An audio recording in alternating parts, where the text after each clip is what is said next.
कैसे देना चाहिए reservation? So basically, I can definitely answer this question. Okay Because I have faced the disadvantage of it. The students who are getting, for example, if there's a general category student who's getting 500 marks, there's a SC/ST student who is getting 300 marks. We should not choose on the basis of accident of birth. या you are right, definitely we don't choose just an accidentally birth in SC/ST category कि हम इस वजह से उनके साथ discrimination untouchability नहीं करेंगे क्योंकि वो गलती से SC/ST कैटेगरी में पैदा हो गए। तो इसके बेसिस पे जो अनटचेबिलिटी डिस्क्रिमिनेशन उनके साथ होता है क्योंकि वो गलती से SC/ST कैटेगरी में पैदा हो गए, तो इस बेसिस पे हमें वो चूज नहीं करना चाहिए। You are right.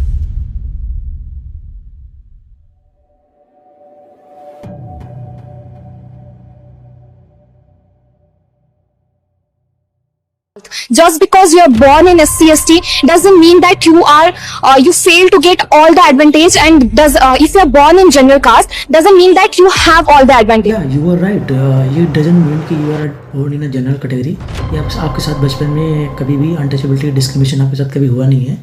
तो you are right at the point, आपको अनटचेबिलिटी डिस्क्रिमिनेशन का सामना नहीं करना पड़ा है as compare to SC/ST persons. So actually अभी क्या पता चल रहा है कि क्रीमी लेयर जो है, जो उस चीज से ऊपर उठ चुके हैं, वो इस चीज को फॉलो ही नहीं करते। क्रीमी लेयर्स का मतलब ये नहीं है कि उनके साथ कभी भी अनटचेबिलिटी डिस्क्रिमिनेशन नहीं होता है।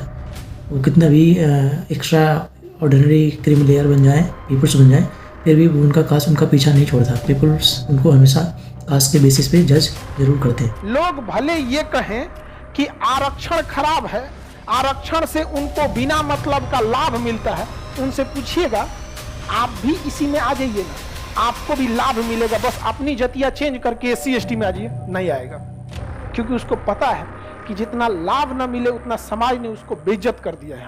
तो मतलब आप लोग फॉलो करते हैं क्योंकि आप लोग क्रीमी लेयर्स की कैटेगरी में जो आते हैं वो इस चीज़ का फॉलो करते हैं, यानी मेरे हिसाब से कि जो जनरल कैटेगरी में है, जो क्रीमी लेयर्स हैं वो इस चीज़ को फॉलो करते हैं क्योंकि अब वो अनटचेबिलिटी डिस्क्रिमिनेशन नहीं करते हैं। उनके घरों में नॉर्मल हो गई है शादी करना, इंटरकास्ट मैरिजेस, ठीक है, दूसरों के घर खाना पानी पीना या फिर अपने घर पानी पिलाना, ये सब चीज़ें शायद क्रीमी लेयर्स जो जनरल्स के उनके लिए ये नॉर्मल हो चुका है। यू टॉकिंग अबाउट मीन्स हाँ, ये गड़बड़ है। SC/ST वाले जो अभी भी बैकवर्ड क्लास में हैं, वो वही रह गए, क्योंकि जो अपर क्लास में हो गए हैं वो फिर भी उस चीज को एक्सप्लॉइट क्रीमी लेयर बिल्ड हो गई SC/ST और OBC में भी। एंड सुप्रीम कोर्ट ने तक कहा है कि उसका पालन करना चाहिए, बट वो हो नहीं रहा है। So that should be taken care. कौन इसको टच करे, सेंटिमेंटल इशू है। You are right, supreme court ने कहा है, सुप्रीम कोर्ट ने ये भी कहा है कि किसी के साथ अनटचेबिलिटी डिस्क्रिमिनेशन नहीं होनी चाहिए, बराबर का अधिकार होने चाहिए, सबको मान सम्मान इक्वलिटी से देखा जाना चाहिए, और इंटरकास्ट मैरिजेस को भी सुप्रीम कोर्ट बढ़ावा देता है यानी सपोर्ट करता है। तो क्या आप उस चीज़ को, सुप्रीम कोर्ट के आदेश को आप लोग जनरल्स के लोग फॉलो करते हो क्या? सुप्रीम कोर्ट तो ये भी कहती है कि आपके दिमाग में जो ये आपके पेरेंट्स के, आपके माँ पिता भाई बहन और आपके लोगों के दिमाग में जो गंदे नाले के कीड़े जैसी या फिर सूरों वाली जो सोच भरी पड़ी है अनटचेबिलिटी डिस्क्रिमिनेशन का, वो भी रिमूव कर देना चाहिए। Do you following? क्या आप उसे फॉलो कर रहे हैं? नहीं कर रहे हैं। आरक्षण कुछ नहीं है। जिस दिन इस देश का अपर कास्ट जातिवाद के खिलाफ आंदोलन करेगा, उस दिन इस देश का दलित आरक्षण के खिलाफ आंदोलन करेगा। मैं हर मंच से इस बात को कहता हूं कि आरक्षण एक दिन में खत्म हो सकता है। जिस दिन उच्च वर्ग, इस देश का उच्च वर्ग जातिवाद, ये हमें नहीं चाहिए। दोनों हाथ में लड्डू थोड़ी रहेगा, एक तो अपना वाला भी छोड़ना पड़ेगा ना। तो जिस दिन इस देश का उच्च वर्ग जातिवाद के खिलाफ आंदोलन छेड़ेगा, उस दिन इस देश का दलित हमारे साथ आरक्षण के खिलाफ खड़ा हो जाएगा। कि ठीक है भाई। इस वीडियो का एक कमेंट सेक्शन देखिए, इस पे एक शख्स ने क्या लिखा, ठीक है, नाइस। और इसके रिप्लाई में देखो क्या लिखा गया। मान लीजिए, चलिए ठीक है, आपने जो बात बोली है कि ज्ञान कहाँ से लाओगे, तो अगर आप ज्ञानी हैं, आपके पास इंटेलिजेंस पावर है, आप you are intelligent persons, you belong to intelligent community, so why do you need reservation?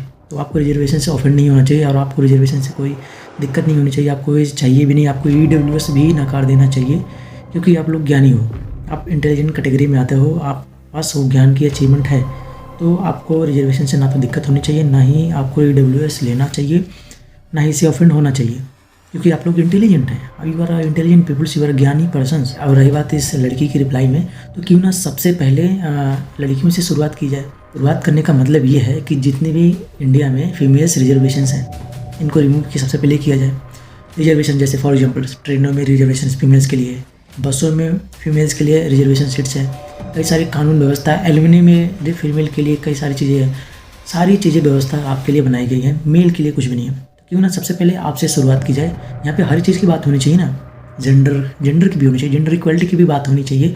तो सबसे पहले आप लोगों से ही क्यों ना शुरुआत की जाए। और मेरे ओपिनियन में अगर देखोगे तो ये मैं नहीं कह रहा कि रिजर्वेशन को पूरी तरह से हटा ही दो और रिजर्वेशन को पूरी तरह से थोप दो, ये दोनों चीज़ में गलत हो सकता है। क्योंकि अगर पूरी तरह से हमने रिजर्वेशन को एकाएक हटा दिया तो बहुत कुछ चीज़ें व्यवस्था जो वो डगमगा जाएंगी, और हमने अगर पूरी तरह से थोप दिया तो भी चीज़ें डगमगाने के चांसेस बढ़ सकती हैं। ठीक है, दोनों केसेस में हो सकते हैं। बट मेरा मानना है कि अगर जिस दिन या जिस वक्त रिजर्वेशन बैन हो, ठीक है, रिजर्वेशन बैन यानी रिजर्वेशन हटाया जाए, उस दिन दो निर्णय और लेना चाहिए। पहला तो रिजर्वेशन हो गया, ठीक है, रिजर्वेशन जिस वक्त हट रहा, तो दूसरा वो होगा कि कास्ट सिस्टम को उसी वक्त बैन करना चाहिए इंडिया में पूरी तरह से। जिस वक्त रिजर्वेशन बैन हो उसी वक्त कास्ट सिस्टम को भी पूरी तरह से इंडिया में बैन कर देना चाहिए। पूरी इंडिया में हर जगह से कास्ट जो लेबल्स लगे रहते हैं उस सबको हटवा देना चाहिए। जितनी कास्ट बेसिस दुकानें हैं, शॉप्स हैं, मॉल हैं, या फिर जितनी ग्रॉसरी है, जितनी भी सारी चीज़ें चलती हैं कास्ट बेसिस, उन सब को टोटली बैन कर देना चाहिए।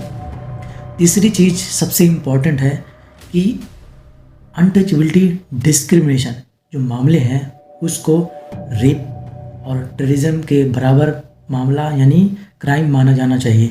अगर किसी ने भी अनटचेबिलिटी डिस्क्रिमिनेशन किया तो उसको रेपिस्ट और टेररिज्म के बराबर उस चीज़ को क्राइम माना जाना चाहिए। ये दो चीज़ें साथ में हों तभी रिजर्वेशन बैन हो। आप किसी भी दलित या किसी भी SC ST से आप जाके बात करो, बोलो, उससे पूछो क्या उसने ज़िंदगी में कभी फेस किया अनटचेबिलिटी डिस्क्रिमिनेशन, तो वो ज़रूर बताएगा कि हाँ हमने किया, हमारी माँ ने किया है, हमारे पिता ने किया है। लेकिन वहीं जनरल्स के पीपल से पूछो तो उनके ना पेरेंट्स ना पिता किसी ने भी जातिवादक भेदभाव अनटचेबिलिटी डिस्क्रिमिनेशन का सामना कभी नहीं किया होगा। ये उससे पूछो जिस पे ये बीता होगा, जिसने इस चीज़ को फेस किया है। अब दलित से या SC ST से किसी से भी पूछ लो, वो रिजर्वेशन को लात मार देगा। बस उसे क्या चाहिए, कास्ट सिस्टम को बैन कर दो, मान सम्मान इक्वलिटी चाहिए, उसे इज्जत के भाव से देखा जाना चाहिए, बस वही चाहिए।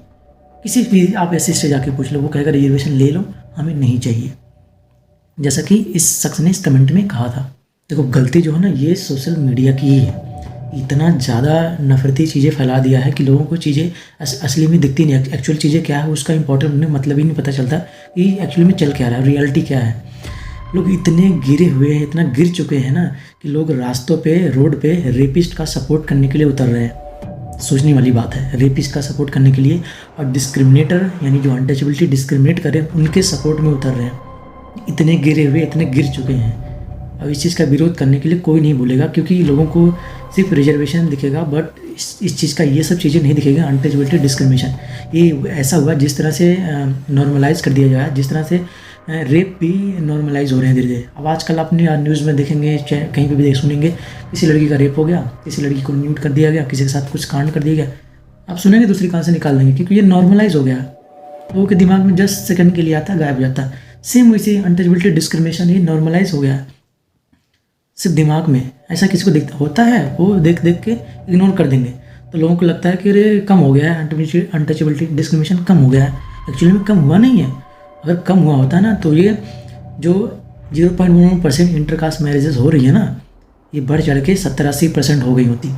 इंटरकास्ट मैरिजेस होती, लोग मिलजुल के रहते, बातचीत करते, सब कुछ होता, तब हाँ कहा जाता है कि अब अनटचेबिलिटी डिस्क्रिमिनेशन खत्म हुआ है। 1% भी ये मामला नहीं होता है और आप कह रहे हैं कि अनटचेबिलिटी डिस्क्रिमिनेशन होता ही नहीं है। सोचो 1% भी ये मामला नहीं होता कि लोग मिलजुल के रहें, इंटरकास्ट मैरिजेज हों।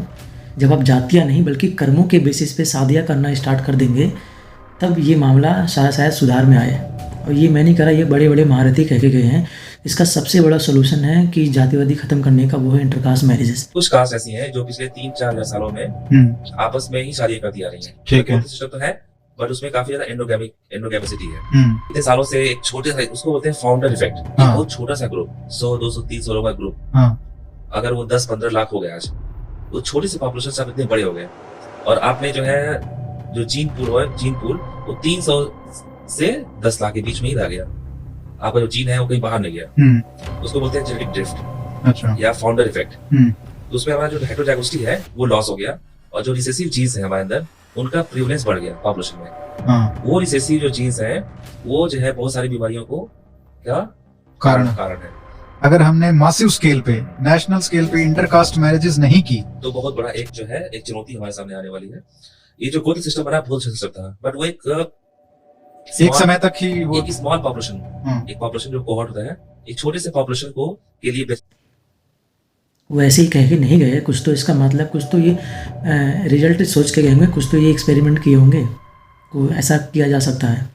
बट इसके लिए कोई आगे कदम बढ़ा नहीं रहा है, बस बाहर से बाहर सब चिल्ला रहे हैं ये कर दो वो कर दो, नहीं सोच रहे हैं कि चलो मैं ही एक दो कदम आगे बढ़ा लेता हूँ, सामने वाला जो है इस चीज़ को छोड़ देगा, वो भी शांत हो जाएगा, हम भी शांत हो जाएगा, हम भी खुश, तुम भी खुश, everyone happy, happy happy ending, है ना। कितना मजा आएगा हैप्पी हैप्पी एंडिंग। आरक्षण कुछ नहीं है, जिस दिन इस देश का अपर कास्ट जातिवाद के खिलाफ आंदोलन करेगा उस दिन इस देश का दलित आरक्षण के खिलाफ आंदोलन करेगा। मैं हर मंच से इस बात को कहता हूँ कि आरक्षण एक दिन में खत्म हो सकता है। जिस दिन उच्च वर्ग, इस देश का उच्च वर्ग जातिवाद ये हमें नहीं चाहिए, दोनों हाथ में लड्डू थोड़ी रहेगा, एक तो अपना वाला भी छोड़ना पड़ेगा ना। तो जिस दिन इस देश का उच्च वर्ग जातिवाद के खिलाफ आंदोलन छेड़ेगा उस दिन इस देश का दलित हमारे साथ आरक्षण के खिलाफ खड़ा हो जाएगा कि ठीक है भाई।